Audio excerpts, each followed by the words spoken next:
Muy buenas tardes a todos los participantes que nos acompañan a través de la plataforma de Facebook, Recipse Tacna, y también a los que nos acompañan en la plataforma de Zoom. Ya nos encontramos listos y prestos para iniciar con este webinar gratuito denominado Junta de Resolución de Disputas en las Obras Públicas. Para ello, contamos con la presencia de nuestro decano departamental, el ingeniero Francisco Ramos, quien dará las palabras de bienvenida a los espectadores que nos acompañan a esta hora de la tarde. Ingeniero Francisco, le damos pase correspondiente.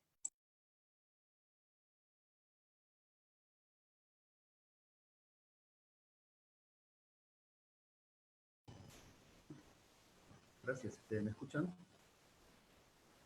Sí, Ya, escuchamos. gracias.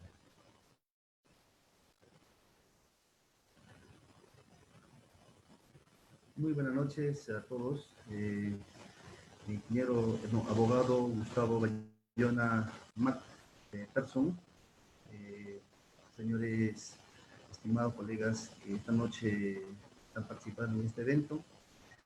Él le da la bienvenida a nuestra plataforma virtual de Consejo Departamental de Tacna del Colegio de Ingenieros de Perú, donde estamos continuando con el desarrollo de distintos cursos de capacitación.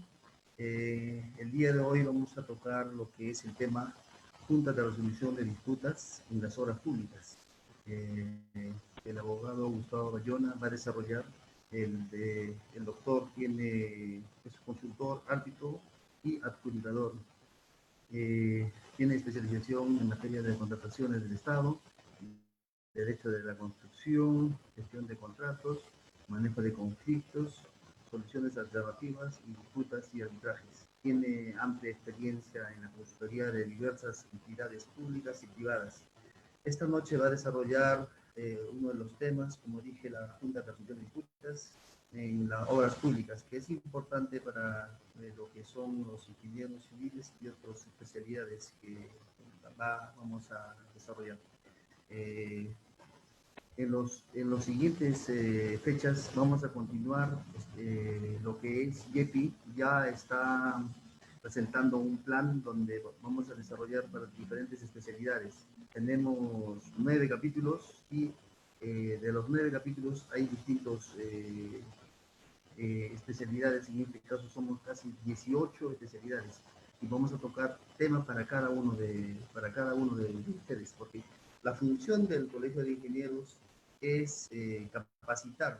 En este caso las capacitaciones como de 3 horas, 2 horas, que lo vamos a hacer por webinar, pero también estamos ya programando los cursos de especialización como diplomados, cursos de 2 semanas, 3 semanas, en las cuestiones que ya se tiene programado y cuestiones que con usted también participe. Le damos entonces el pase al doctor para que pueda iniciar con este tema que es importante para nuestra región y para nuestra nación. Gracias. Buenas noches, señor decano. Buenas noches a todos quienes están conectados y despierta interés este tema. El día de hoy les he preparado una exposición bastante didáctica para que puedan comprender de qué se trata este mecanismo y que ustedes puedan saber ya con bastante certeza cómo puede ser utilizado en la localidad. Voy a compartir mi pantalla para empezar con la presentación. Ustedes me confirman si se logra ver.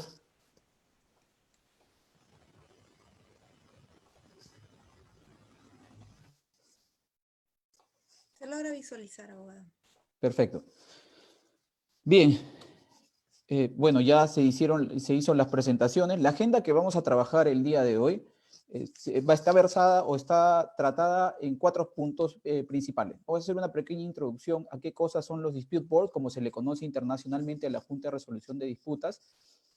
Luego vamos a tocar algunos aspectos generales de la ley de contrataciones y el reglamento acerca de la Junta de Resolución de Disputas. Vamos a tocar un caso de aplicación práctico, cómo se ha estado dando, podría decirse, en lo que es la primera Junta de Resolución de Disputas que se constituyó en un contrato bajo el esquema Ley de Contratación del Estado y su reglamento. Y para una cuarta etapa pasar a alguna alguna pregunta del público que esté presente. Bien, a manera de introducción, yo lo que les quería detallar, y ustedes ya lo deben conocer quizá mejor que yo, y es que el sector de la construcción es proclive a la aparición de controversias. Se dice que a nivel internacional la industria de la construcción es catalogada como una actividad con un alto grado de conflictualidad o es altamente litigiosa, por diversos motivos. No sabemos que hay una multiplicidad de partes con diversos intereses y que esos intereses de alguna forma tienen que alinearse para sacar adelante el proyecto, pero cuando ya nos encontramos en la etapa de ejecución, pues nos vamos a ver con 1001 problemas de errores del expediente técnico, situaciones que se presentan en el campo, algunas controversias por desacuerdos que hay entre las partes, alguna interpretación de alguna obligación contractual, alguna partida, etcétera, etcétera.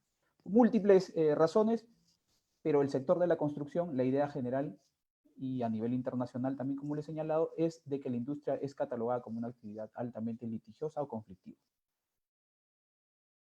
Quería traerles este cuadro. Este es un estudio que se hizo de tendencias del arbitraje en contratación pública. Fue un análisis de casos arbitrales que lo realizó la Pontificia Universidad Católica del Perú, en donde se detalló, dentro de las conclusiones de este estudio, se precisó de que el 74.8% de las controversias de contrataciones del Estado se originaban por incumplimientos o ineficiencias de las propias entidades. Y solo un 25.2% eran situaciones realmente controvertidas, o sea, realmente que debían llegar a un arbitraje. De este universo, el mayor porcentaje, por decirlo de alguna forma, de controversias son curiosamente los que están relacionados a obras públicas. En el estudio que hizo también, en este estudio de tendencias de arbitraje del CARPUC, se detalló que el 59.5% de todas las controversias que se habían suscitado relacionadas a contratación del Estado tenían que ver con obras públicas. Es un dato bastante curioso, y es curioso también porque en este tipo de proyectos o en este tipo de contratos son donde se discuten las cuantías más altas. Las controversias son de impactos importantes. Y en un estudio que elaboró la propia Contraloría General de la República, con estudios entre el 2003 y 2013, señaló que más o menos por ese mismo porcentaje, el 52% de las controversias estaban vinculadas a obras públicas. Entonces vamos viendo que ya tenemos un universo. Si consideramos estos estudios como una guía y que de este 100% de controversias, solo el 25% serían controversias que realmente merecieron llegar a un arbitraje, y el mayor porcentaje, situaciones que se debieron solucionar y no debieron llegar a un arbitraje, y también considerando que la mayoría de arbitrajes son de obras públicas, tenemos que encontrar, o nuestra legislación, nuestro legislador ha tenido a bien en estos últimos años incorporar un mecanismo novedoso, un mecanismo que a nivel internacional es utilizado en los proyectos importantes. Yo no concibo un proyecto importante en el mundo donde no se trabaje a nivel de dispute board. O sea, la mayoría de los dispute board, los contratos FIDIC, los contratos NEC, los contratos JICA, que se trabajan bajo estos estándares, tienen una cláusula donde se trabaja a nivel de dispute board para la resolución de la controversia. Como ustedes saben, y antes de pasar a la pregunta de cómo deben resolverse las controversias o las disputas en construcción, como ustedes saben, en la contratación pública tenemos 3 mecanismos de solución de controversias. Uno es la conciliación, el otro, por otro lado, tenemos el arbitraje, y nuestra actual legislación incorporó la Junta de Resolución de Disputas. Sin embargo, hay una salvedad de que no muchos, recién este tema se ha vuelto obligatorio para contratos mayores a 20 millones desde el 1 de enero de este año, y que no muchas personas lo conocen, pero bueno, para eso estamos, para difundir el mecanismo a nivel de colegio. Esto ya es obligatorio, y para contratos de 20 millones para adelante, la Junta de Resolución de Disputas es obligatoria. Tiene que pactarse una JRD. Entonces, continuando con el desarrollo, ¿cómo deben resolverse las disputas en construcción? básicamente para esto les he traído un cuadro y todos sabemos que las controversias cuestan. ¿Y cómo deben resolverse? Para eso les he traído un cuadro que es el análisis de la eficiencia en la solución de las controversias o en la solución de los conflictos dentro de la actividad de la construcción. Esta curva de costo de influencia es la curva de Cushman, Mayer, Badel y Fisher. Esta curva de influencia básicamente muestra la relación directa que va a haber entre el tiempo y el costo de la resolución de la disputa. Y donde la premisa de esta que nos trae esta curva es a mayor tiempo en la resolución de la disputa o en la solución de la controversia, mayor costo. Es decir, las controversias tienen que afrontarse y tienen que resolverse de manera temprana. ¿Correcto? Entonces, bajo ese contexto, ¿qué es un dispute board? ¿Cómo funciona este mecanismo? Bueno, el dispute board, en términos sencillos, es un mecanismo también de solución de controversias, pero este mecanismo, a diferencia de los demás, donde trabajan expertos en temas de construcción, se da en tiempo real. Las partes nombran un panel de expertos para que ese panel de expertos resuelva las controversias que se puedan suscitar durante el desarrollo de un proyecto en tiempo real. A nivel del mundo, el dispute board también es conocido como paneles de solución de disputas, paneles de solución de controversias o mesas de resolución de controversias. Esos son los nombres con los que se le conoce a nivel internacional. En el Perú, nosotros lo hemos adoptado, lo hemos traído bajo el esquema, bajo el nombre, perdón, de Junta de Resolución de Disputas. Así lo ha establecido nuestra ley y reglamento de contrataciones. Este señor que ustedes ven acá es un maestro en temas de construcción, vinculados al derecho de la construcción, es Humberto Podetti. Él es un tratadista muy importante, es argentino, y él señala dentro de su libro que se llama El contrato de construcción lo siguiente: una alternativa, dice, de excelentes resultados es la designación por las partes en el momento de la celebración del contrato de un tercero que seguirá desde el comienzo de la ejecución de la obra. Este funcionario estará permanentemente informado de todo cuanto ocurra durante su ejecución y podrá dirimir todas las divergencias que se planteen simultáneamente con su ocurrencia. La más importante de sus ventajas, señala Humberto Podetti, es la seguridad de la resolución de las disputas en forma inmediata a su planteamiento. Entonces, vemos cómo este tratadista señala una de las ventajas más importantes es la inmediatez a la resolución de la controversia. Bueno, ¿cuáles son los tipos de dispute board que hay en el mundo? Lo he separado según la fuerza vinculante y también según el mandato. Según la fuerza vinculante de las determinaciones que adoptan, son tres tipos: el Dispute Review Board, el Dispute Adjudication Board y el Combined Dispute Board. ¿Qué es el Dispute Review Board? Es un panel de expertos que va a dar recomendaciones acerca de las situaciones que se puedan presentar en obra. Sus recomendaciones y su particularidad es básicamente que no son vinculantes, ¿no? Si se va a adoptar una recomendación que ha efectuado el adjudicador de un Dispute Review Board, esa adopción tiene que ser consensual, no es consensual, no es obligatoria, ¿correcto? El otro tipo de Dispute Board que tenemos es el Dispute Adjudication Board. Es alguien adjudica, es decir, alguien emite una decisión. Ese emitir una decisión sí demanda una obligatoriedad de cumplimiento de las partes. Es decir, las partes tienen que cumplir o acatar lo que dijo el adjudicador o el panel de adjudicadores, ¿correcto? Y un tercer tipo es el Combined Dispute Board. Ese Combined Dispute Board no solo va a emitir recomendaciones con relación a cualquier situación que se presente en la obra, pero también es otra de sus funciones. Alguien está levantando la mano, me parece. ¿Quieren opinar? ¿O no tengo inconveniente en que lo hagamos un conversatorio más dinámico? No tengo inconveniente. ¿Eh? O quería hacer una pregunta, no sé si el área técnica me podría transmitir la pregunta. Todavía no han formulado consultas, abogado. Ok.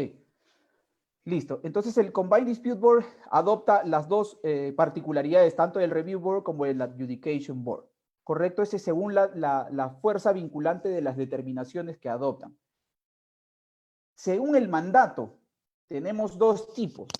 El dispute board, que es standing board, o sea, que está establecido desde el inicio del contrato. Se va a establecer un dispute board que va a acompañar desde el inicio y durante la ejecución de la obra.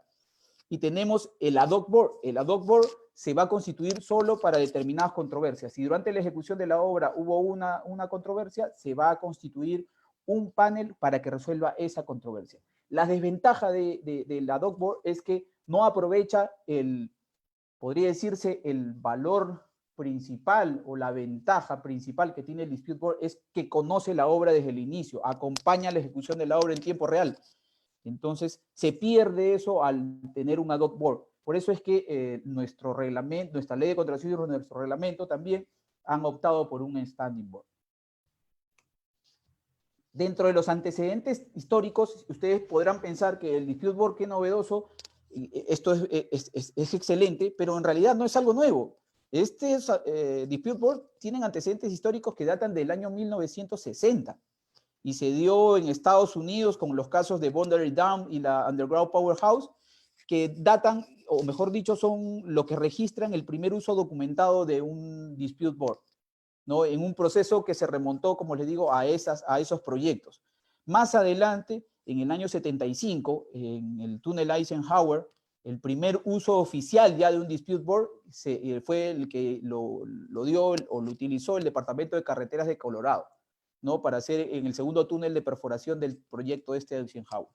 Posteriormente, y yo creo que sí, entre el 80 y el 86, con la hidroeléctrica El Cajón en Honduras, podría decirse, pues, el salto internacional del dispute board. Este proyecto involucró una multiplicidad o una mezcla cultural entre un propietario hondureño, un contratista italiano, un ingeniero suizo y el Banco Mundial, quien insistió para el desarrollo de este proyecto, que para que pueda financiar el proyecto exigió que se constituya un dispute board. Este proyecto se desarrolló de forma exitosa, el trabajo de los dispute boards se desarrolló de forma exitosa y podría decirse, la base para el uso internacional posterior de los dispute boards. Posteriormente, como les he traído en estas diapositivas, se han utilizado en otros proyectos, tanto en Centroamérica como en Latinoamérica. Algunos ejemplos: tenemos el proyecto de expansión de Panamá, Changuilola de los Mares. Esto fue en el 2006 y el 2013, la central de Chacayes en Chile, la hidroeléctrica San Antonio en Brasil, Coca-Cola Sinclair en Ecuador, el sistema de drenaje San Juan Chimbas en Argentina en el 2012, y una experiencia reciente en el Perú, los Juegos Panamericanos en el año del 2017, que se están utilizando ya en otros proyectos en la actualidad, ¿no? Como les he traído un caso práctico, un ejemplo, les he traído de cómo se ha venido aplicando los dispute board. Entonces, como ven, hay toda una historia de desarrollo de la Junta de Resolución de Disputas, hay toda una historia mundial, podría decirse, y según las estadísticas que más adelante les voy a tocar, hoy en día esto es bastante utilizado. Hay proyectos importantes en el mundo, ya les voy a señalar qué porcentaje se aplica, o mejor dicho, cuántos proyectos en el mundo se trabajan bajo este esquema, y qué es lo que ha desarrollado o ha despertado el interés de la industria de la construcción por este mecanismo. ¿Qué beneficios nos trae el dispute board? Yo les he querido traer, después de esta lámina o esta diapositiva, les he querido traer detalladamente para ir camino a camino, para que ustedes puedan entender cuáles son todos los beneficios. Primero, el principal, creo que es el objetivo principal, es prevenir y solucionar las controversias. Pero esta prevención y esta solución de las controversias se da en un proceso que, como les he comentado desde el inicio, en tiempo real, se va a dar durante la ejecución de la obra para evitar y resolver las disputas, ¿no?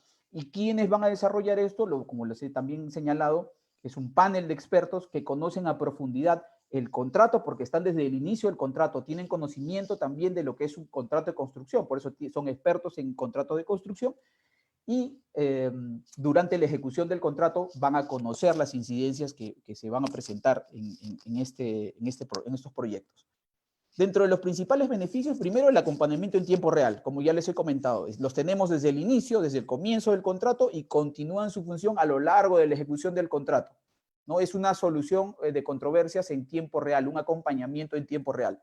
Segundo, ustedes, y en este acompañamiento en tiempo real, y acá, antes de pasar a la número 2, un poco, esto le voy a robar la frase a Carlos López, pero Carlos López es uno de los, hoy por hoy, uno de los principales adjudicadores del país, y Carlos, recuerdo en el año 2006, estuvimos en un training de Dispute Board en Lima, en el Westin, si no me equivoco, y Carlos le comentó ante una de las exposiciones que estaban, y lo recuerdo clarísimo, y dijo, el Dispute Board es básicamente, yo lo comparo con lo siguiente, dijo.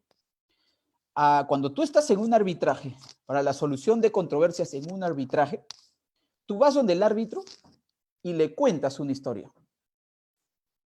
Obviamente, tu historia tiene que estar respaldada con documentos y esos documentos van a ser analizados por el tribunal, pero el tribunal se va a recrear la historia, va a hacer su propia recreación de la historia de acuerdo a lo que le están presentando las partes, va a reconstruir, va a hacer una actividad de reconstrucción de lo que pudiera haber sucedido y en base a eso va a resolver. La diferencia con el Dispute Board es que al Dispute Board no le estás contando una película. El Dispute Board es parte de la película. Él ha hecho la película. Es más, él ha actuado en la película. Y eso lo señaló Carlos López en el 2006, 2015, 2016.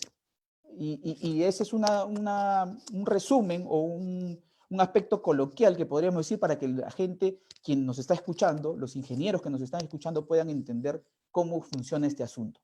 Entonces ya saben, al adjudicador, a la Junta de Resolución de Disputas, no le vas a contar una historia. Ellos ya saben la historia. Otra de las características o de los beneficios de la Junta de Resolución de Disputas es la intervención temprana, justamente porque está involucrada desde el inicio del contrato y tiene esa característica, lo vincula a una intervención temprana, ¿no? Y propone soluciones porque se le puede hace las veces de un ente consultivo inclusive, ¿correcto? Tiene una naturaleza preventiva porque, como lo hemos estado señalando, no solo es una herramienta que te va a permitir resolver determinada controversia o determinada disputa, no, sino también previene las disputas. Y en la ley de contrataciones y en su reglamento han establecido claramente el carácter preventivo. Como consecuencia de que interviene tempranamente, trabaja a nivel de prevención y resuelve las disputas durante la ejecución de la obra, hay, como ustedes comprenderán, y esto es algo que le gusta muchísimo a los ingenieros y a todo el mundo, reducción de demoras y sobrecostos. Todos aquellos que trabajamos en proyectos de construcción sabemos lo importante que es el tiempo en la ejecución de la obra y los sobrecostos que se puedan presentar como consecuencia del impacto en el tiempo. Entonces, esta es otra de las características. La rapidez, que ya les he comentado, como lo comentábamos en otros paneles también con el ingeniero Reiner Solís y Carlos López, esta es una justicia de 8 semanas, en promedio. La Junta de Resolución de Disputas resuelve controversias a esa velocidad. Estamos hablando de 2 meses, 2 meses 15 días, 2 meses 10 días, aproximadamente. Esa es su forma de trabajar. El ingeniero Reiner Solís señalaba que era una justicia gruesa, podría decirse. No es una justicia rápida, pero es una justicia gruesa. A diferencia del arbitraje, que podría considerarse una justicia un poco más lenta, pero un poco de más de detalle quizás, ¿no? Pero este mecanismo trabaja de esa forma. No hay interferencias porque la resolución de las controversias se van a dar durante la ejecución de la obra no va a paralizar. Es más, las decisiones que se adopten a través de una controversia sometida a un dispute board es de obligatorio cumplimiento, como ya más adelante lo vamos a señalar. Y la especialización, que ya lo he comentado, son expertos en la materia con conocimiento de obra quienes van a resolver las controversias, ¿correcto? ¿Cómo es la gestión de dispute board? Miren, los cuadros que les voy a presentar a continuación son cuadros que hacemos una comparación o un símil con el arbitraje. No que no se interprete que el arbitraje es malo, por favor. No, es otro mecanismo, pero funciona distinto. Y es más, las decisiones de la Junta de Resolución de Disputas, cuando las partes no están de acuerdo, pueden ser sometidas a un tribunal arbitral. Que no se entienda que el arbitraje es malo, no. Un tribunal bien conformado, con árbitros probos, pueden resolver una controversia haciendo, como lo señalaba el ingeniero Solís, una justicia fina, muy correctamente, bien llevado, se va a desarrollar esa solución de controversias. Pero la Junta de Resolución de Disputas trabaja de forma distinta. Para eso les he traído estos cuadros. Primero, ¿cómo es la gestión de un dispute board? Es una gestión ex ante. ¿Por qué? Porque va a trabajar, como les he señalado, a instancias tempranas. Va de alguna forma a ejercer también una función de alertiva, una función de alerta antes de que se produzcan las disputas. Puede hacer una pregunta, puede hacer una consulta sobre algún tema que esté viendo, y eso va a ser como una voz de alerta acerca de determinado, por ejemplo, frente de trabajo, determinada situación que se esté presentando en obra que podría ocasionar, o la falta de absolución de una consulta que podría ocasionar eventualmente que posterior a ello, esa falta de absolución y el mayor transcurso del tiempo, se pueda generar una ampliación de plazo como consecuencia de la demora en la absolución de esa consulta. Inclusive esa consulta podría devenir también en el desarrollo de un adicional, por ejemplo. La respuesta a esa consulta podría derivar también en el desarrollo nacional en múltiples situaciones que se pueden presentar. Es también proactiva. ¿Por qué? Porque va a participar activamente absolviendo consultas. Acuérdense ustedes que la Junta de Resolución de Disputas ejerce una función consultiva. Entonces, esta función consultiva opera o trabaja a nivel de prevención de la controversia. Por eso es que es proactiva. En obra, ¿por qué es en obra? Este cuadro fue expuesto antes de continuar en el tercer Congreso de Derecho a la Construcción que se desarrolló el año pasado en la ciudad de Lima, y es quien lo trabajó, es el ingeniero, bueno, ahí está, no lo puedo ver porque ahorita está verde, es Luis y algo.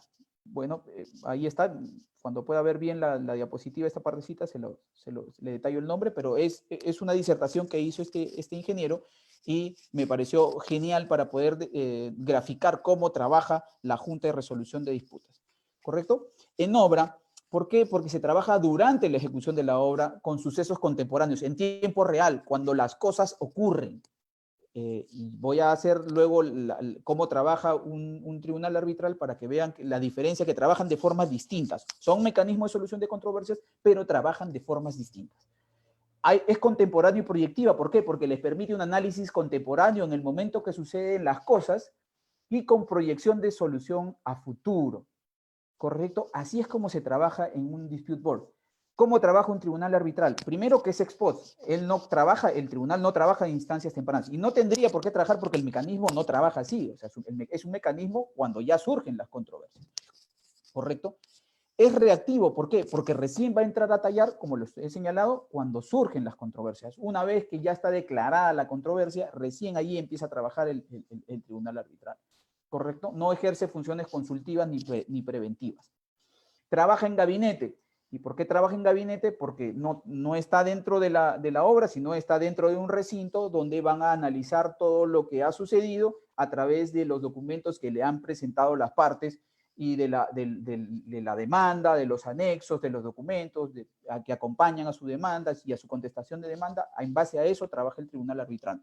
Sin perjuicio de que pueden ordenar pericias, pueden ordenar visitas a la obra o lo que fuere, pero, como les digo, trabaja a ese nivel ex post y en gabinete.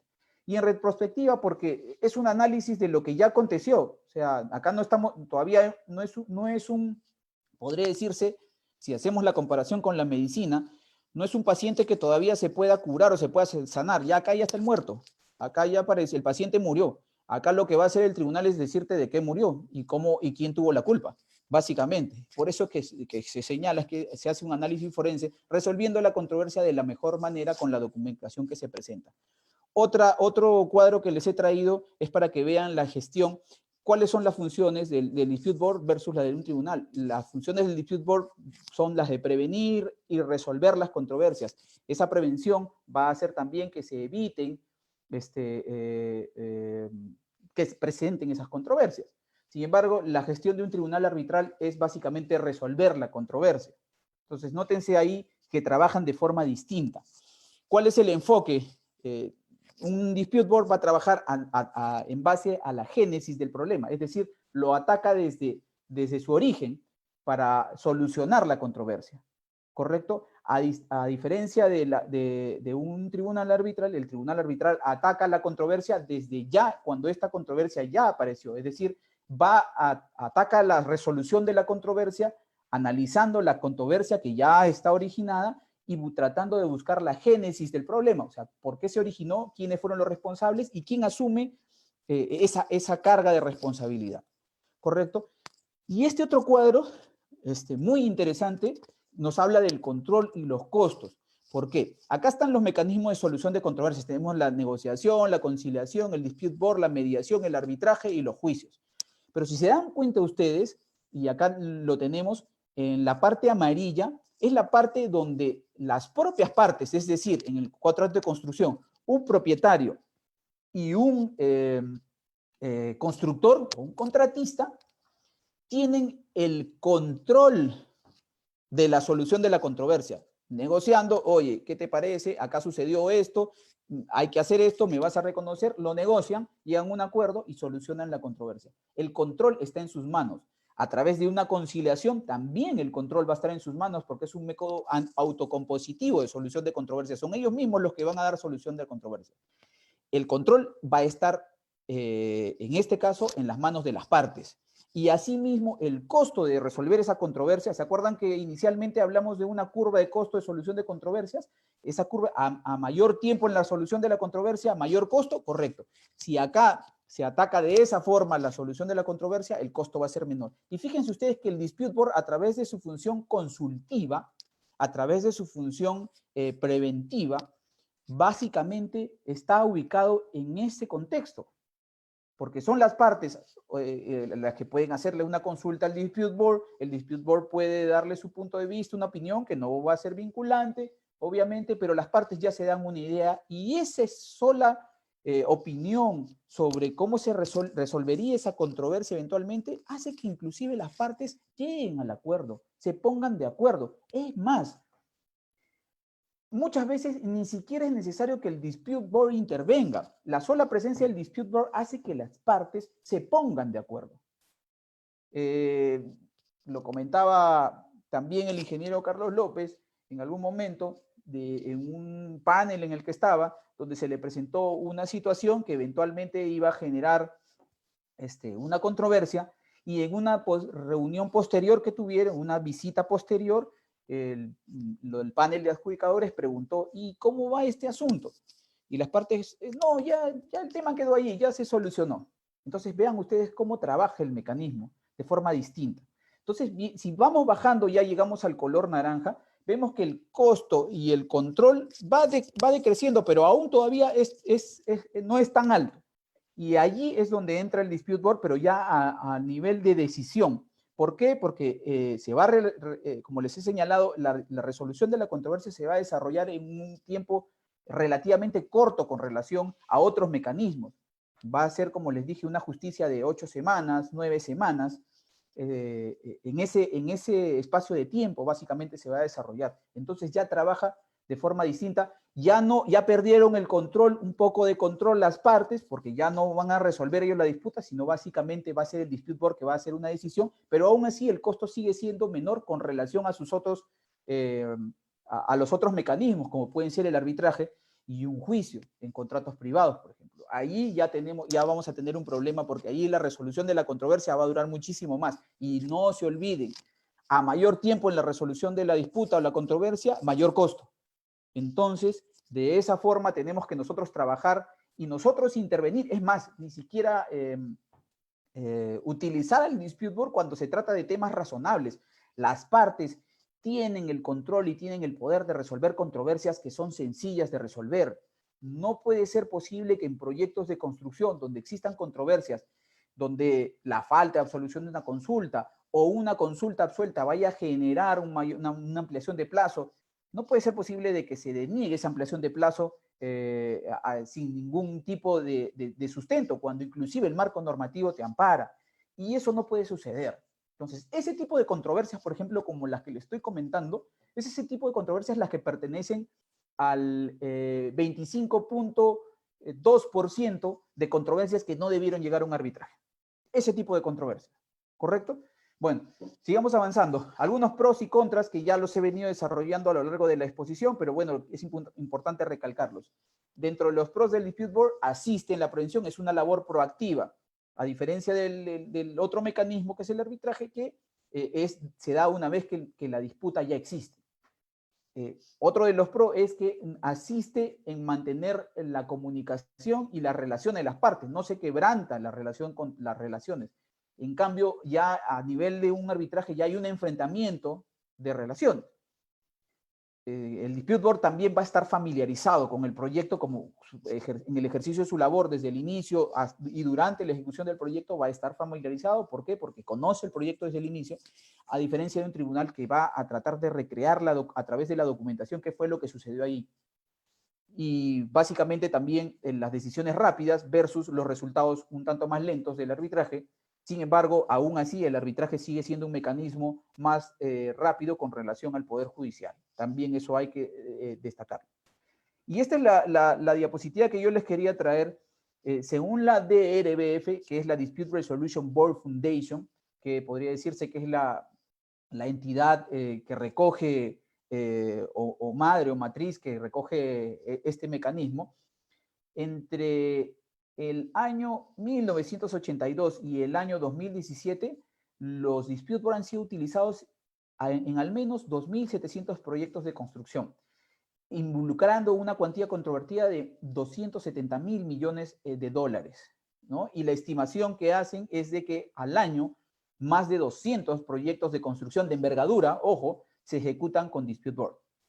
Asimismo, un 95% de las recomendaciones o decisiones que ha adoptado el panel de expertos de los Dispute Board, como se le conoce internacionalmente, es lo que hace que la industria desarrolle un interés por el mecanismo, porque ese 95% son situaciones que no han pasado a un arbitraje o a un litigio.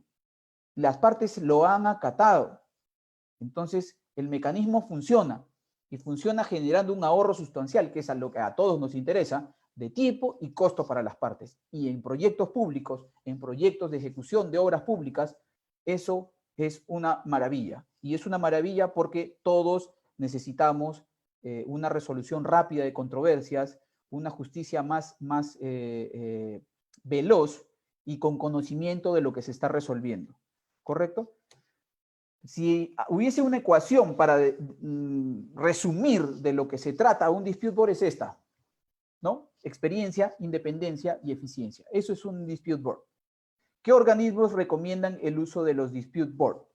Básicamente estos son los principales a nivel del mundo: la Federación Internacional de Ingenieros Consultores, la FIDIC, la ICE, la Institution of Civil Engineers, la ACE, la ICC, la American Arbitration Association, y la DRBF, que es la Dispute Resolution Board Foundation a nivel del mundo. Son entidades de sumo respeto, todas las acá mencionadas, y todas estas recomiendan el uso de los Dispute Board.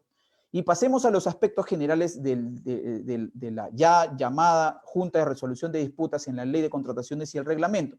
Bueno, básicamente el marco normativo, ya ustedes lo conocen, la 30225 y todas sus modificaciones hasta llegar al Decreto Supremo 082 del 2019, que es el texto único ordenado de la 30225, el reglamento de la Ley de Contratación del Estado, que a través de todas sus modificaciones, y finalmente también la Directiva número 12 del 2019, que es la Directiva de la Junta de Resolución de Disputas, aprobada por resolución 184 del 2019. Ese es el marco normativo. ¿Y qué nos dice el artículo 45.3 del TUO de la Ley de Contratación del Estado? Nos dice acerca del Dispute Board.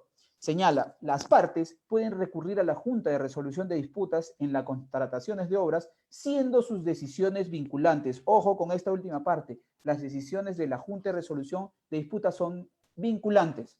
¿Se acuerdan que les expliqué cuáles son los tipos de Dispute Board?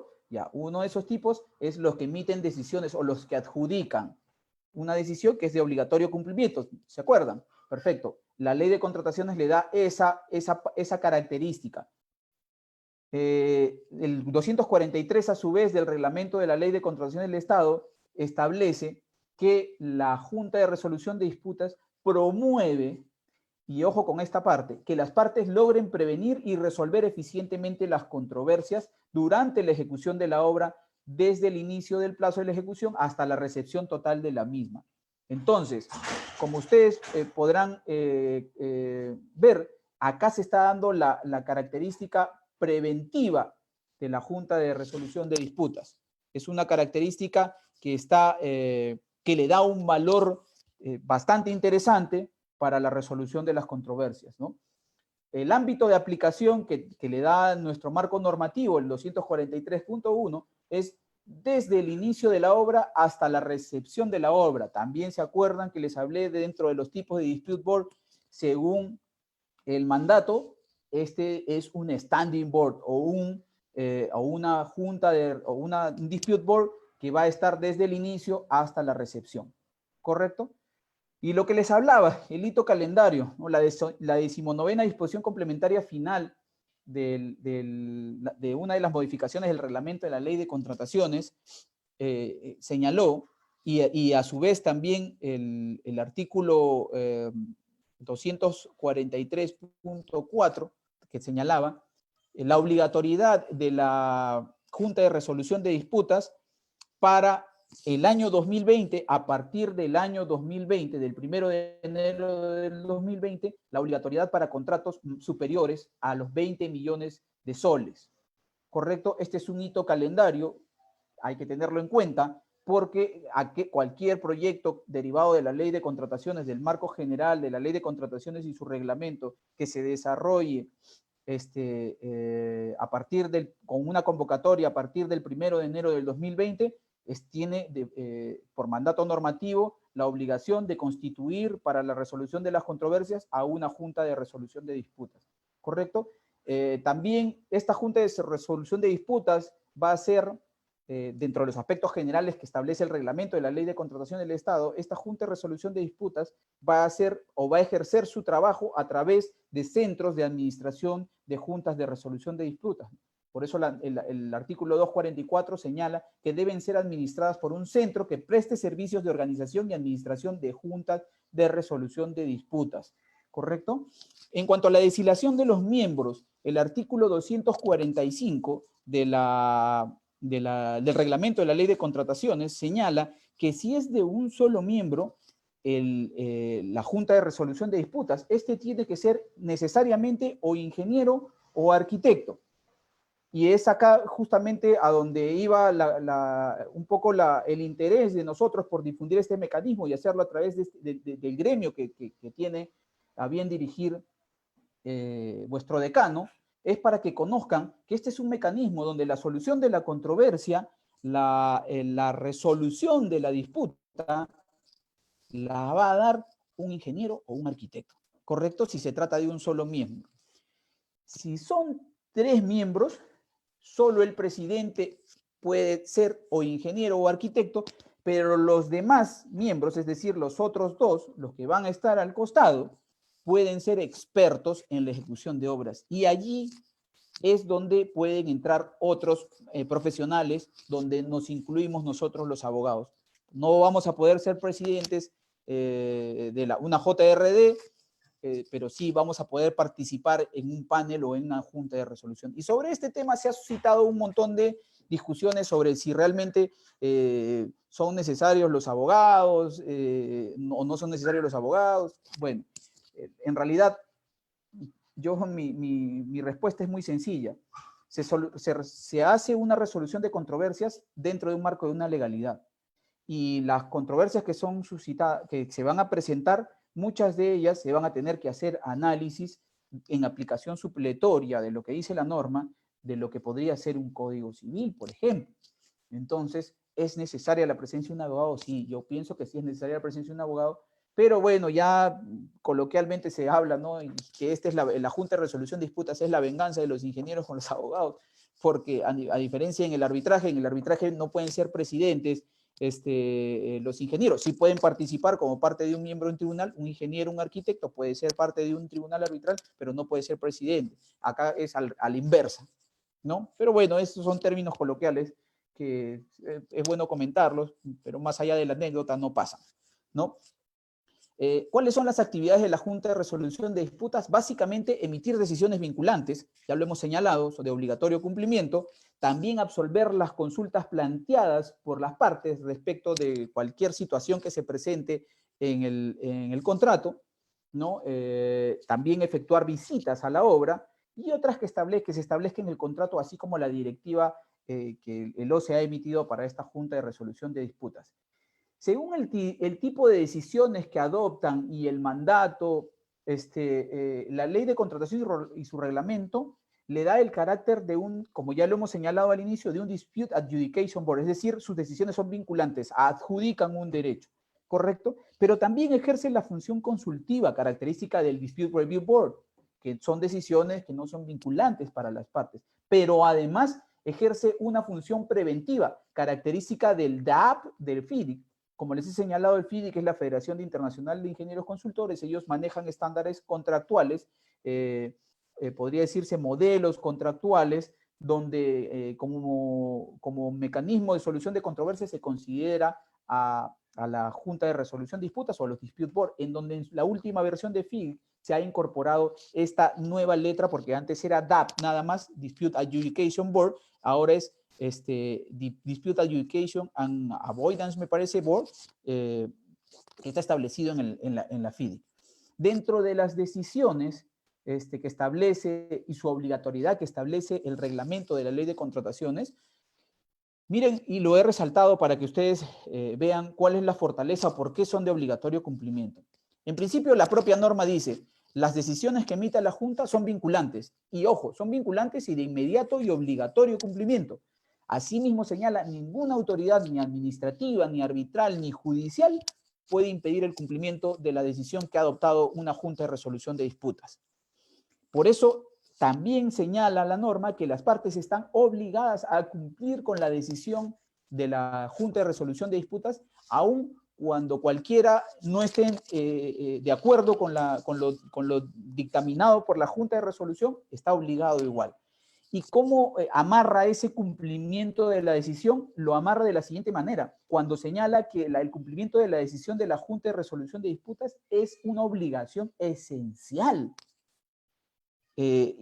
Nuestra norma va más allá, o sea, blinda las decisiones de la Junta de Resolución de Disputas, señalando que las decisiones son el cumplimiento es una obligación esencial del contrato. Su incumplimiento va a otorgar a las partes inclusive la facultad o la potestad de resolver el contrato. Fíjense hasta dónde llega la norma. O sea, está dotada de toda la fortaleza para que las decisiones que adopte la Junta de Resolución de Disputas se cumplan. ¿Correcto? Y si alguna de las partes no está en desacuerdo con de forma total o parcial con esta decisión, tiene 7 días desde que se le notifica la decisión, ¿no? Para enviar a la otra parte y a la Junta de Resolución de Disputas una comunicación donde diga, oye, no estoy de acuerdo con el asunto y me reservo el derecho de someter la controversia a un arbitraje. Una particularidad de la Junta de Resolución de Disputas es que no lo vas a poder someter a arbitraje sino hasta luego de que la obra se reciba. O sea, con eso también el legislador se ha asegurado de que se cumpla y que la obra se reciba. Y si quieres después a llorar al río o te vas a discutir a un tribunal arbitral, si no estuviste de acuerdo con lo que dijo el JRD, te vas a discutir un tribunal arbitral, pero después de que yo ya tengo mi obra recibida y después de que ya tuviste un pronunciamiento y se acató inicialmente lo que dijo la Junta de Resolución de Disputas. ¿Correcto?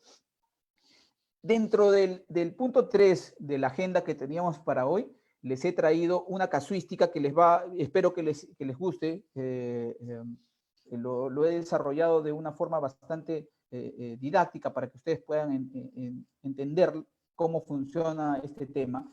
Se trata de un contrato del proyecto Irrigación de Amojado, el proyecto especial Jaén en San Ignacio, en Bagua.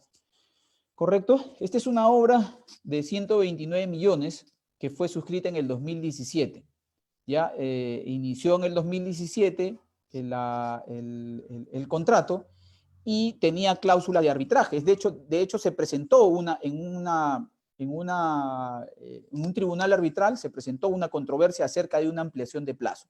Esta ampliación de plazo, en trato directo entre las partes, la ampliación de plazo se declaró improcedente. La entidad la declaró improcedente, ¿no? Esta improcedencia fue el 20 de octubre del 2017.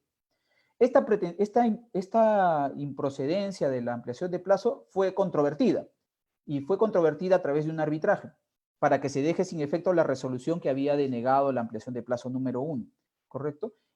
Para que se le reconozca una ampliación de plazo por 26 días. Finalmente, la controversia se resolvió. Hubo un laudo arbitral. Fue un tribunal arbitral conformado por 3 integrantes. Se instaló el 1 de diciembre del 2017 y laudó el 27 de junio del 2019. Ahí tenemos un tiempo transcurrido de 1 año, 6 meses y 25 días para resolver esta controversia. ¿Correcto? Paralelamente, luego de suscitado todos estos temas, se determinó la procedencia de trabajar a nivel de Dispute Board. A los Dispute Board, en este mismo contrato, los Dispute Board conocieron 3 solicitudes de ampliación de plazo, la 10, la 11 y la 12.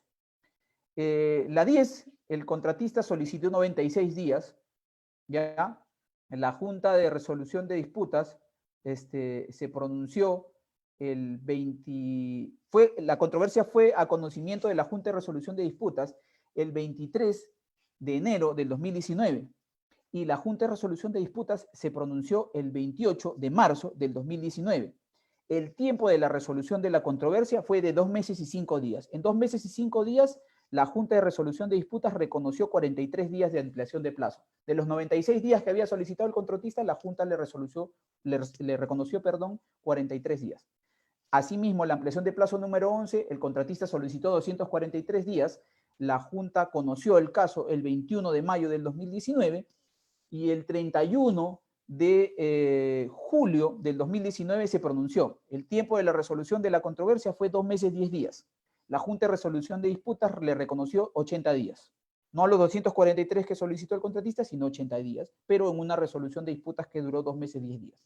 Asimismo, en una ampliación de plazo 12, el contratista solicitó 234 días, la entidad solo reconoció 126 días, se fue a conocimiento de la JRD el 21 también de mayo del 2019 y finalmente se pronunció también la Junta de Resolución de Disputas 2 meses, 10 días. ¿No? ¿Cuánto le reconoció? 155 días. Entonces, como ustedes pueden ver, se trata, la forma de trabajar el mecanismo es de forma mucho más rápida en comparación con otros mecanismos, dejando a salvo el derecho de las partes de que si no están de acuerdo con esa resolución de controversia, se vaya el tema a un arbitraje, pero luego de que la obra sea recibida. Entonces, básicamente, y acá hay otra controversia, pero esta ya no fue de ampliaciones de plazo, esta fue de una adicional, que se aprobó mediante resolución.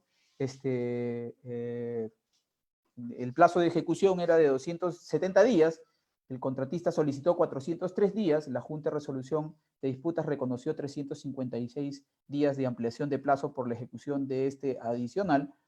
El conocimiento de la Junta de Resolución de Disputas fue el 12 de abril del 2019 y resolvió el 19 de junio del 2019 en una resolución de controversia de 2 meses, 7 días. ¿Correcto? Y eso básicamente es lo que yo les había traído a ustedes para explicar cómo funciona el mecanismo. Esto ya está en aplicación. Tienen que ustedes, los ingenieros, los arquitectos y todos aquellos que intervengan en la ejecución de obras públicas, estar al tanto de cómo funciona el mecanismo, cuáles son sus ventajas, cuáles son sus particularidades y cómo trabaja de forma distinta y cómo les puede ayudar a ustedes a resolver una controversia relacionada a un contrato de obra pública.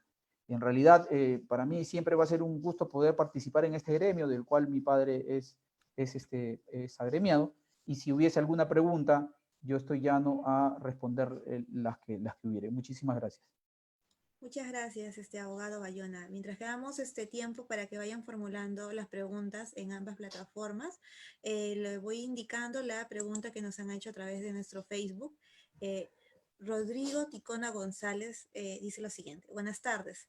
Si bien la aplicación de la Junta RD fue implementada desde el 2016, ¿a qué se debe que hasta la fecha no se tenga una gran cantidad de casos, siendo esta solución de controversias más eficiente para una obra?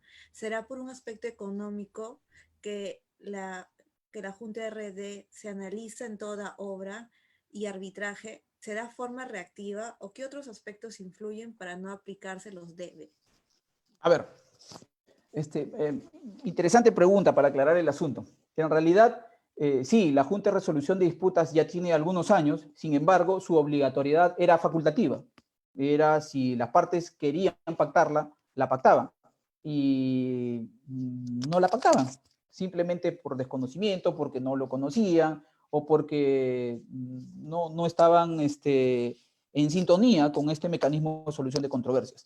Sin embargo, a partir del 1 de enero de este año, ya es obligatorio para contratos de 20 millones para adelante. Sigue siendo facultativa para contratos de 5 millones a 20 millones, es decir, las partes pueden pactarlo, como no es facultativo, pero obligatorio a partir de 20 millones. Y es por eso que quizás el mecanismo... Lo que pasa es que en nuestro país sucede algo bastante curioso. Si la norma no te dice que algo lo tienes que hacer, por más que tengas el mecanismo, no lo haces. Es más, la conciliación también es un mecanismo y muchas personas no utilizan la conciliación, pues también es un mecanismo de solución de controversias para bienes, servicios, obras, etcétera, y no lo utilizan. Sin embargo, sin ningún mayor análisis del marco normativo, la norma establece responsabilidad funcional por proseguir en una vía que no sea esta vía, si es que se presenta una conciliación, por ejemplo, y se adopta por ir sin hacer un análisis costo-beneficio, porque la norma establece que hay que hacer un análisis costo-beneficio de la controversia, donde tienen que analizar varios aspectos, dentro de ellos, pues, la oportunidad de resolver la controversia, las posibilidades de éxito de ganar esa controversia en un arbitraje. Tiene que haber un informe técnico legal que diga si lo ganas o no lo ganas, bajo responsabilidad funcional, si es que proseguiste con la vía arbitral y finalmente lo perdiste, o bajo responsabilidad funcional cuando el informe te decía no vayas al arbitraje y aún así quisiste irlo, o viceversa, pero no se utiliza. Y no se utiliza porque hay bastantes factores que confluyen a ello que no voy a detallar ahora. Podría decirles uno, hay un temor sobre las decisiones que se puedan tomar en conciliación, cuando no debería haberlo. El marco normativo es claro. Si es que tú tienes el marco normativo de tu mano y si es que la controversia se ha suscitado y está respaldada con el marco normativo, yo no veo ningún problema por qué tomar la decisión. Pero bueno, hay otros temas, desconocimiento es otro tema que puede ser motivo de otra conferencia, cuando si me vuelven a invitar, por supuesto, acerca de la conciliación y el arbitraje en obras públicas, también podemos trabajarlo. Pero básicamente por eso no ha funcionado el mecanismo. Ahora que se están conociendo las bondades del mecanismo, que se están conociendo cómo trabaja el mecanismo a nivel de resolución de controversias, quizás nuestra labor como personas que conocemos de este asunto sea lo que estamos haciendo ahora, difundir el mecanismo. Entonces, en esa medida, esperemos que el mecanismo funcione, porque yo, lo digo, este mecanismo es el mecanismo, podría decirse, por excelencia para resolver controversias en obra pública. ¿Dónde más van a tener una justicia de esta naturaleza? ¿No? Y con la opción de que si no les pareció o no están de acuerdo, podrían irse eventualmente a un arbitraje.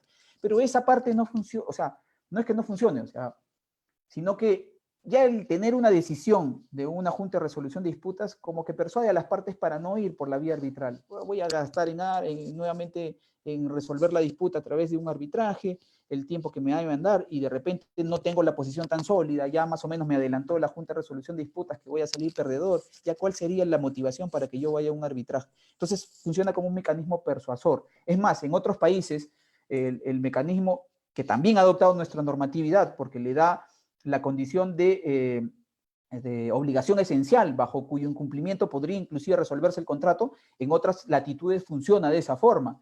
El mecanismo funciona porque les dan esa fortaleza y porque saben también que los tribunales o los jueces, dependiendo su forma de resolver controversias, sea a través del arbitraje o del Poder Judicial, porque saben que los jueces probablemente lo que vayan a hacer, y yo les pregunto allí, si ustedes tienen la opinión de un experto que se ha paseado durante la ejecución de la obra y les ha dado una opinión, entonces, y si ustedes son jueces para resolver ese tema, que no han estado durante la ejecución de la obra, no sería básicamente ir y revisar lo que dijo el adjudicador para, en base a eso, yo poder hacerme una idea y en base a lo que presenten las partes también y resolver la controversia orientándome más o menos o reproduciendo lo que dijo el experto? Si yo que soy árbitro, soy juez, que no soy experto en contrato de construcción, porque no necesariamente todos los jueces de las cortes, de los fueros comunes o de los tribunales arbitrales son expertos en contratos de construcción,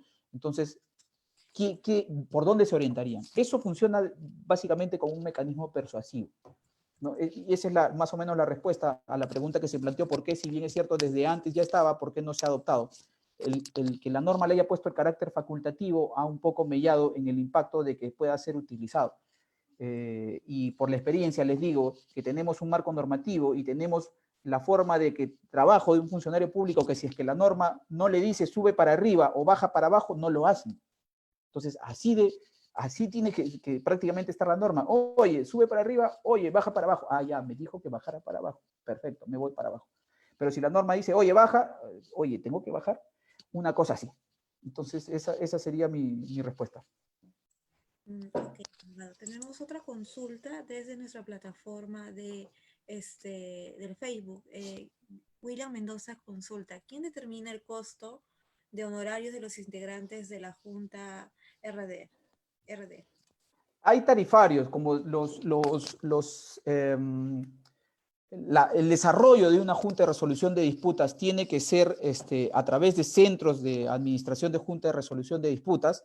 Existen en la actualidad dos centros, que eso es uno el Centro de la Católica, el Centro del Colegio de Ingenieros de Lima y el centro que está por aperturar el colegio la Cámara de Comercio de Lima. En el norte por ahí ha salido uno. Estoy en contacto con una compañera que está viendo los trámites para aperturar uno en Cusco.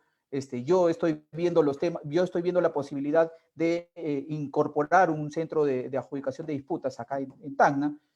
Ya está muy avanzado el asunto, pero son estos centros los que a través de sus tarifarios, así como en un arbitraje hay tarifarios, también hay un tarifario que se establece para el costo de cuánto va a ser el tema de la Junta de Resolución de Disputas, ¿no?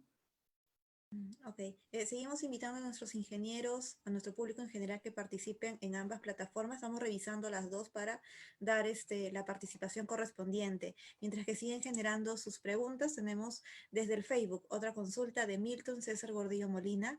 Nos indica, la obligatoriedad de implementar la Junta de Resolución de Disputas inicia en el año 2020, pero la fecha a tomar en cuenta para definir esto, ¿es la fecha de convocatoria o a la firma del contrato? La fecha de convocatoria. Si convocaste tu proceso el 1 de enero de 2020, estás obligado. Si lo convocaste el 31 de diciembre, el 30 o qué sé yo, o antes, todavía no existía esa obligatoriedad. Esa obligatoriedad recién nació a partir del 1. Y es decir, todos los procesos convocados del 1 en adelante es obligatorio a partir de 20 millones para adelante. 20 millones. Ok, a ver, a los participantes, ¿alguna otra consulta en nuestra sala Zoom? Por favor, realízala a través de nuestro chat interno o también a través de la plataforma de Facebook, a través de los comentarios pueden generar también las consultas que quieran realizar con respecto a este tema, ¿no? Que es Junta de Resolución de Disputas. Asimismo, se les indica que este video va a quedar registrado y guardado en nuestro Facebook y que pueden seguir dejando las consultas correspondientes. A ver, vemos unos minutos para hacer más consultas. Aquí tenemos una del ingeniero Amador. Dice, buenas noches. ¿Qué entidades están autorizadas de formar adjudicadores y cuáles serían los requisitos para ser adjudicador? En realidad, el tema de la Junta de Resolución de Disputas, el legislador se está cuidando bastante. No existe un centro, podría decirse así, que esté autorizado para dictar una Junta de Resolución de Disputas o que se haya autorizado un centro. Sin embargo, se están dictando ya cursos de Junta de Resolución de Disputas donde básicamente te hacen un repaso del marco normativo y también te hacen un repaso de un poco de lo que hemos conversado ahora, un poco más detallado con algunos artículos de la norma, asimismo también el desarrollo de la directiva. Quizá también por allí toquen el desarrollo de algún u otro reglamento que estén vigentes, pero no hay una entidad que esté autorizada, como que haya una normativa que diga esta es la única resolución, la única entidad. Sin embargo, las entidades pues, de más de prestigio que se están desarrollando, yo acabo de terminar una especialización justo en JRD, en el Centro de Análisis y Resolución de Conflictos de la Pontificia Universidad Católica del Perú. Entonces, es uno de los que está también conozco que está dictando el Colegio de Ingenieros de Lima, está dictando un curso de, bueno, no es de especialización en JRD, pero es un curso para optar para ingresar a la nómina de adjudicadores del Colegio de Ingenieros del Perú. O sea, te inscribes allí, sigues el curso y eventualmente podrías optar para, dando un examen, seguramente, luego de haber aprobado y dando un examen, seguramente poder postular a esa lista, ¿no? Actualmente solo hay dos listas vigentes en Lima, una me parece en el norte y una en Cusco, donde están los adjudicadores que son básicamente profesionales del sector, profesionales que conocen del tema. Y si podría decir que hay una entidad a nivel del mundo, que es la entidad, podría decirse por excelencia, o la entidad madre, es la DRBF, la Dispute Resolution Board Foundation. Como les comenté, hace unos años estuvimos, se dictó un training para Dispute Board en el Westin de Lima, duró algunas fechas, y vinieron expositores que eran adjudicadores a nivel del mundo, vinieron miembros de la DRBF, y pues ahí desde allí se despertó este interés, bueno, los profesionales que estaban vinculados al mundo de la solución de controversias relacionadas a obras públicas, y desde allí pues empezaron a dar este tipo de capacitaciones. No conozco que la DRBF haya regresado otra vez a dar un training acá a Perú. El único que ese fue que participamos en el año 2016, si no me equivoco, pero de ahí no ha habido nada. Sin embargo, como les digo, la Católica y el Colegio de Ingenieros están dictando cursos de JRD. Quizás podríamos coordinar con vuestro gremio, con vuestro decano, para poder armar un curso de junta de resolución de disputas y poder dictarlo acá para capacitar a todos los agremiados y aquellos que tengan interés y puedan poder tentar para pertenecer a alguna lista. No es un tema tan sencillo pertenecer a una lista, ojo, los gremios son instituciones que se basan en su prestigio. Por ejemplo, el de la Católica o el del Colegio de Ingenieros, ingresar a una de esas listas significa pues que vas a hacer labor de resolver controversias.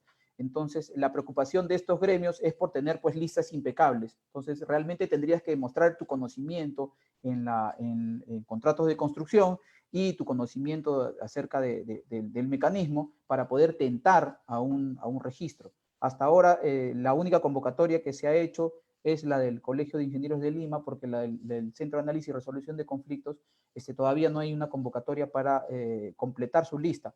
Se estima, Carlos López nos comentaba que se estima que por año, bueno, antes de que venga la pandemia, se había hecho un estimado que la demanda que iba a haber de obras que iban a necesitar un dispute board mayores a 20 millones, iba a ser a nivel nacional entre 100 y 150 obras de esa naturaleza. Sin embargo, con esto de la pandemia, quizás este año no se llegue a esa cifra, pero quizá el próximo año sí se llegue. Pero ahí está. Entonces, la oferta que hay de adjudicadores ni siquiera llega a completar los 150, me parece, de posibles escenarios donde pueda necesitarse un adjudicador o una junta de resolución de disputas. Entonces, ahí va a haber demanda y no va a haber oferta. Y justamente nuestra labor es esa, empezar a difundir el mecanismo, empezar a despertar el interés de las partes, de ustedes como agremiados, para que puedan desarrollarse en este mecanismo, aprender del mecanismo, y si están interesados en trabajar a nivel de resolución de controversias, prepararse para meterse de lleno en el tema. En realidad, este mundo para mí es de lo más apasionante. Y no sé, bueno, pues a cualquier otra pregunta estoy ya no a responderla. Si hubiera, y si no hubiera, Sí, tenemos una última consulta sí. para usted. Nos indican lo siguiente: si posterior a las resoluciones de la JRD, el tribunal arbitral o en vía judicial se resuelve de manera contraria, ¿cuál sería la responsabilidad de los miembros de la JRD? Ninguna, porque ellos han emitido una opinión relacionada a una controversia que fue sometida bajo su ámbito, una opinión, o mejor dicho, una decisión técnica basada en un argumento técnico. Ellos no tienen control de lo que un árbitro pueda, o lo que un tribunal arbitral pueda dilucidar. Ellos lo van a hacer desde su perspectiva técnica y un árbitro lo hará desde su perspectiva, no se sabe si técnica, o de repente sí técnica, pero va a ser desde su propio análisis, o de repente puede ser de que para la resolución de la controversia a nivel de arbitral exista un medio probatorio que sea lapidario, que sea que cambie la decisión de la Junta de Resolución de Disputas, quizá por ese lado podría ser, pero en ese sentido no habría responsabilidad, como les digo, porque los adjudicadores realizan su labor durante la ejecución del contrato y resuelven de acuerdo a su conocimiento técnico en la materia. Okay. Y legal también, ¿no? Muchas gracias, abogado, por darnos ese espacio para las rondas de preguntas, para indicar que se ha atendido ambas plataformas, tanto el Facebook como la plataforma Zoom, y que agradecemos la participación de usted el día de hoy con ese tema tan interesante. Asimismo, le indicamos nuevamente a los que recién se han unido de que van a poder visualizar todo el webinar del día de hoy a través de nuestro Facebook. Están ahí los videos permanentemente y el abogado Bayona tiene la gentileza siempre de contestar los comentarios cuando realizan las preguntas, así que pueden seguir dejando las consultas ahí. Agradecemos su participación, abogado Gustavo Bayona, agradecemos también la participación de nuestro decano, el día de hoy quien nos acompañó, y a los espectadores que nos han acompañado en ambas plataformas, y esperamos continuar con su apoyo, sus visitas a estos webinars que vamos a organizar durante lo largo del mes. Así que esperamos su participación. Abogado Bayona, ¿alguna indicación extra que quiera realizar? Y más bien las disculpas por los gritos de mi hijita que a estas horas todavía está despierta y mi esposa también está correteando. Las disculpas. Y no, nada, encantado de seguir participando con ustedes, interactuando. Como lo señalé, mi padre es miembro de vuestro gremio y para mí es un honor y un placer poder disertar de estos temas con ustedes, conversar de esto, que es más allá de una preocupación, para mí es un placer. Así que muchísimas gracias y espero a una nueva oportunidad para poder estar con o cualquier otro tema. Muchas gracias. Muchas gracias. Buenas noches a todos los que nos han acompañado a lo largo de este webinar. Que tengan un buen día.